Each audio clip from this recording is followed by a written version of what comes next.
Lost in all the daily insanity at the White House, the threats of nuclear war with North Korea, the FBI probe into Russia, the new book about the president, which we will speak about in a minute. President Trump sent out this tweet that didn't get a lot of attention. We didn't even have it in our rundown tonight, but this is the state of affairs in Washington. Quote, I will be announcing the most dishonest and corrupt media awards of the year on Monday at 5 o'clock. Subjects to cover dishonesty, bad reporting in various categories from the fake news media. Stay tuned.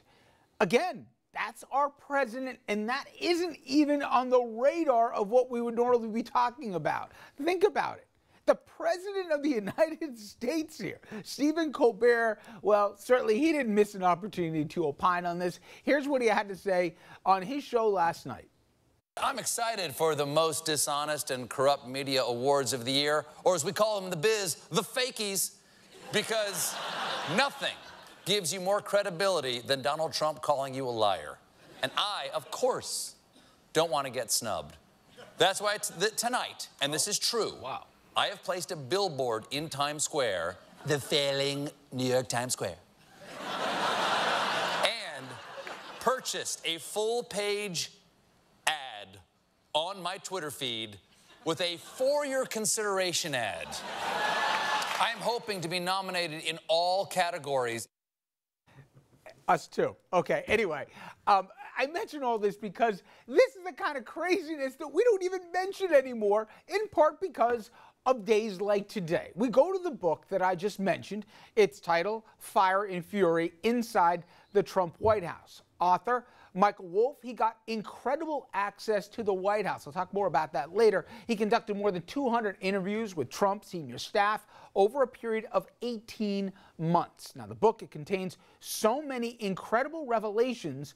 We're going to spend a big chunk of the show talking about it, not to hype the book, but what it says about both the man and this administration and the players that populate it. Now, the story starts during the campaign, and again, here's an excerpt. There'll be many that I'll share with you. Quote, as the campaign came to an end, Trump himself was sanguine.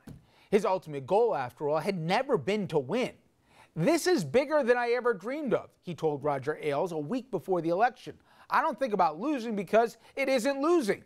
We've totally won. Losing would work out for everybody. Losing was winning.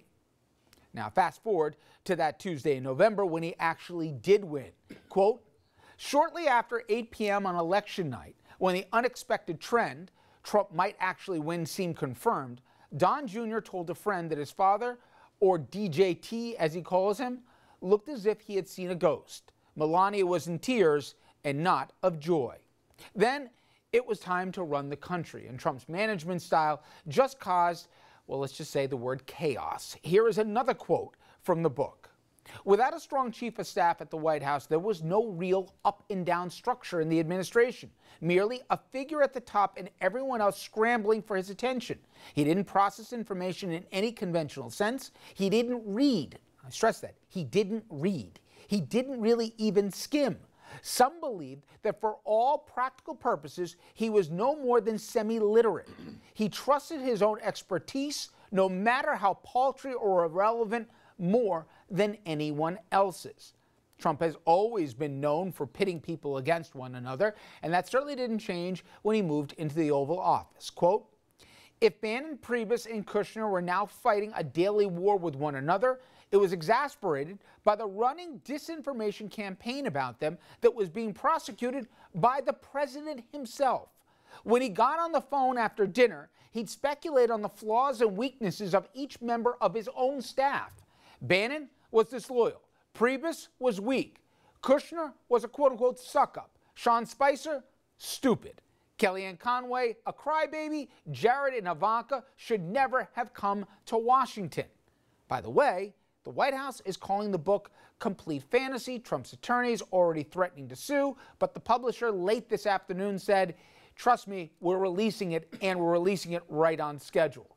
want to bring in our panel right now Richard Brodsky, a former Democratic New York State Assemblyman, also a member of the Trump administration. I kid. He's also a professor at NYU. Exactly. Should never have gone. Dominic Carter, political journalist and author who was struck by Richard right before we began the show. That's what threw me. And Andrew Whitman, our senior political correspondent. All right. We're going to break this into a lot of different parts, and a lot of this is so insane, it's hysterical, but a lot of it is really scary. The dysfunctions where I want to go here, we'll get into a lot of other things in terms of the mental fitness for the office that is being raised not only in this book, but loudly in Washington now, and then also questions about the Russia probe and where it goes from here, because that's also a big portion of the book. Andrew, I'll start with you in just the major takeaway. The president, by all accounts, takes no briefing books when he retires to the room, where apparently he also doesn't like people to touch his toothbrush. That for another part of the program. Right. He doesn't read anything. All briefings are conducted and limited to 10 minutes and not a minute more, and they all have to be verbal or with props. None of this, by the way, has been denied as fact. That, to me, is frightening, not just the incuriosity of it, but this is the most complex organization on the planet. And to say that you're going to conduct foreign policy, domestic or otherwise, and you're going to limit it to a 10-minute conversation without written word, oh my God. Yeah, this is damaging for the president on any number of different levels, maybe no more so than the fact that it seems to confirm or at least back up a lot of people's suspicions of this man and how he operates even beforehand. Did anything that you just read strike you as being implausible or strike you as being unusual? Like, it seemed to confirm worse suspicions. Trump can't possibly have that. Yes, it can, and it seems to confirm a lot of people's suspicions about it, and those are usually the most damaging kind of revelations about politicians or people in public life. It's when it confirms what we had long suspected, and I think that that's what this does. You know, I would just... These are the kind of lack of intellectual curiosity and interest that I don't think most people would want from their doctor or from their lawyer or from another professional that they hire, and yet somehow for some percentage of this country, for 46% of the country, this was acceptable enough to pull the lever for him on Election Day. It is of great concern to me for the future of the country and where the country is headed. And we talked about it in the ramp up to Inauguration Day. Boy, I hope the people around him are doing their job at a level that's beyond what we came to believe, because it doesn't look like there's anybody at the top here. It just, you know, you need all of the cabinet secretaries and you need all of the staffers to be on their A game or better. Otherwise, how are you going to get anything done with this administration? And Dom, I don't want to elevate Steve Bannon here as Mr. Forthright or some a wizard here as it relates to this, because he's not, and God knows he's got his own major shortcomings. But this was not one-off interview over a few drinks late at night. I mean, the access. Just think about this for a second. Michael Wolff, we all know who this guy is. He's the last guy that you're going to give access to this. And he wrote a scathing book when Murdoch gave him access. Murdoch talks to this president. The president never ran it by, and I'm hearing people within the White House press office. No one was told that he was being granted unlimited access, by the way. And he had more than 12 separate meetings after the inauguration when he was in the office here, at least. The idea that nobody thought this was a bad idea almost speaks as much volumes to what he learned. That you would open your doors to any journalist, but especially this guy. Because everybody around this president is afraid to say anything or tell him anything. In fact, I would venture to say 99% of the people around him are not permitted to tell him anything at all. This is what happens, Richard, when a president is advising himself with no other advisors. And frankly, we, the American public, we have to accept our responsibility in this. Let's call this for what this is. This is an experiment with Trump as president of the United States that has gone terribly wrong and terribly bad. And now we're stuck because of, as the American people, because of the Constitution, and there's nothing anyone can do. We'll see where this investigation goes. But I don't think anybody at this table is surprised at these revelations. We all know these things about him. You know what surprises me a little bit, Richard, was I never thought, not that I was a big fan of Celebrity Apprentice, but I never thought, down deep, that a reality show formula where you're pitting teams against each other would be enacted by the commander-in-chief. And I say that because you've served in Albany under dysfunctional operations. Never. You've certainly covered more than a few. But while there has been palace intrigue and people competing for the attention of the boss, it's never the boss that's trying to not only pit his own team against each other, but denigrating them openly, if you go through this book, at every opportunity, trying to cut their own legs out to the other one, including his own family. I met Trump half a dozen times and got to look into his eyes, a couple. And you shook his small hands, yes. That there was something missing, that, you know, I believed when I did that then. But I'm not surprised by any of this, because this is perfectly consistent with what was going on in his life and his public and private lives before he was elected president. He's unchanged. And the notion that it's somehow shocking to, I'm not shocked.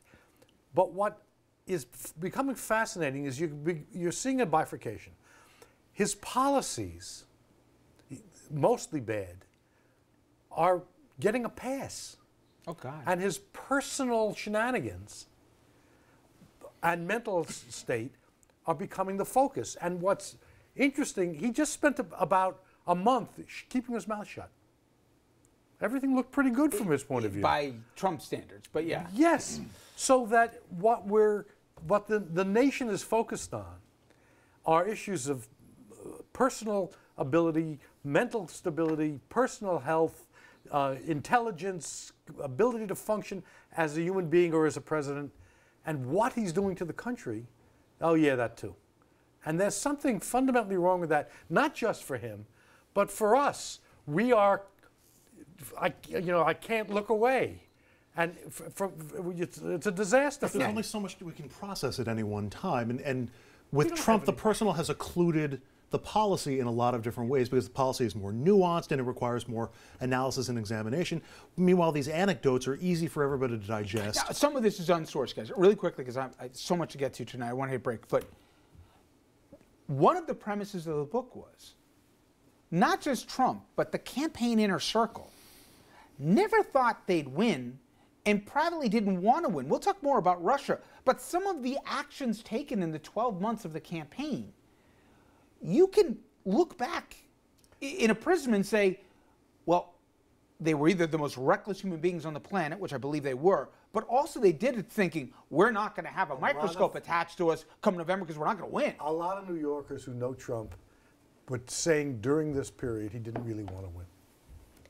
You believe that?